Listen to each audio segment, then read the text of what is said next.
धर्मेंद्र प्रधान यांचा राजीनामा घेण्यात आलेला आहे। गेल्या साधारणतः 1.5 महिन्यापासून सुरू असलेलं हे विद्यार्थ्यांचं आंदोलन त्याला हे मोठं यश म्हणावं लागणार आहे, कारण धर्मेंद्र प्रधान यांचा आता राजीनामा झालेला आहे। केंद्रीय शिक्षण मंत्री पदावरून त्यांनी राजीनामा आता दिलेला आहे।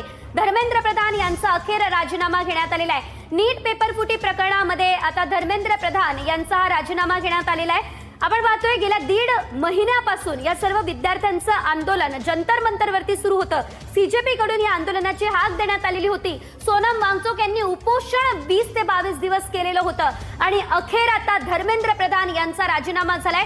या सर्व आंदोलन आणि उपोषणामागे एकच प्रमुख मागणी होती आणि ती प्रमुख मागणी म्हणजे धर्मेंद्र प्रधान यांच्या राजीनाम्याची मागणी आणि अखेर आज धर्मेंद्र प्रधान यांचा राजीनामा झालेला आहे। विद्यार्थ्यांच्या आंदोलनाला फायनली आता यश मिळालं आहे। केंद्रीय शिक्षण मंत्री धर्मेंद्र प्रधान यांनी आता राजीनामा दिलेला आहे। खूप दिवसापासून आंदोलन हे चालू होतं। सीजेपीने देखील काँग्रेस जनता पार्टी यांनी देखील आंदोलन पुकारलेलं होतं।